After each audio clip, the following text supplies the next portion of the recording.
warahmatullahi wabarakatuh. Perkenalkan, nama saya Nurul Sahwalia dengan NIM 230405501039 dari jurusan Pendidikan Khusus Fakultas Ilmu Pendidikan Universitas Negeri Makassar. Jadi pada hari ini saya akan membahas topik penting untuk layanan anak berkebutuhan khusus atau ABK. Jadi yang pertama adalah perbedaan pengukuran asesmen dan evaluasi beserta contohnya. Kedua, proses pengembangan alat ukur, urgensinya untuk anak berkebutuhan khusus dan manfaat bagi guru. Yang ketiga ada prinsip validitas, reliabilitas, objektivitas. Nah, keempat, analisis instrumen sosial untuk anak autis, dan yang kelima adalah solusi perbaikan instrumen yang bermasalah. Mengapa topik ini krusial? Karena alat ukur yang baik memastikan pendidikan inklusif efektif untuk anak berkebutuhan khusus. Yang pertama ada perbedaan pengukuran, asesmen, dan evaluasi dalam pendidikan khusus.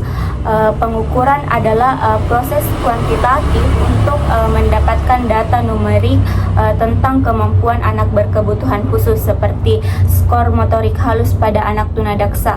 Asesmen melibatkan interpretasi data tersebut untuk mengidentifikasi kebutuhan, misalnya observasi perilaku sosial anak autis guna merancang intervensi individual.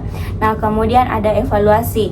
Evaluasi menilai secara keseluruhan efektivitas program pendidikan seperti mengecek apakah IEP atau Individualized Education Program meningkatkan kemajuan anak berkebutuhan khusus. Kemudian ada pengembangan alat ukur, proses urgensinya dan manfaatnya bagi calon guru.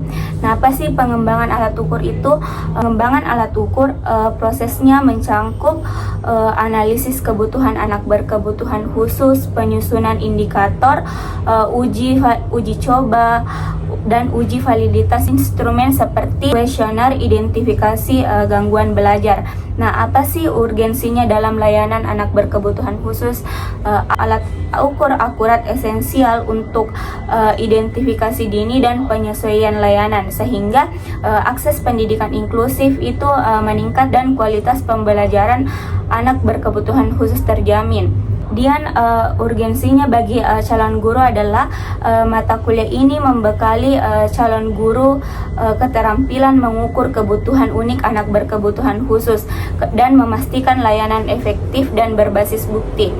Kemudian prinsip validitas, reliabilitas, dan objektivitas. Validitas memastikan alat ukur tepat mengukur aspek yang dimaksud seperti validitas konstruk pada tes kognitif anak berkebutuhan khusus. Kemudian reliabilitas menjamin konsistensi hal meski diukur dengan via koefisien alfa atau KR20. Nah, kemudian objektivitas menghindari bias subjektif penilai, krusial untuk keputusan adil dan pengembangan alat ukur pendidikan khusus agar hasilnya akurat dan dapat dipertanggungjawabkan. Kemudian instrumen pengukur aspek sosial pada anak autis. Nah, karakteristik anak autis itu seperti mereka kesulitan berinteraksi sosial, komunikasi nonverbal, dan empati dengan kecenderungan perilaku repetitif. Nah, aspek yang diukur itu fokus pada keterampilan sosial seperti percakapan, respon emosi terhadap temannya, dan berbagai minat. Nah, contoh indikatornya itu yang pertama, mengidentifikasi ekspresi wajah bahagia, skornya 1 hingga 4. Kemudian mengajak teman bermain tanpa dorongan, observasi dan iya atau tidak.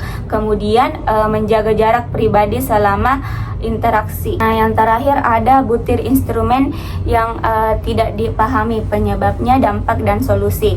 Nah, penyebabnya adalah bahasanya terlalu kompleks, kalimatnya ambigu atau tidak sesuai dengan tingkat kognitif anak berkebutuhan khusus. Adapun dampaknya, bisa menyebabkan datanya yang tidak valid, keputusan dan salah, serta intervensi yang tidak tepat sasaran.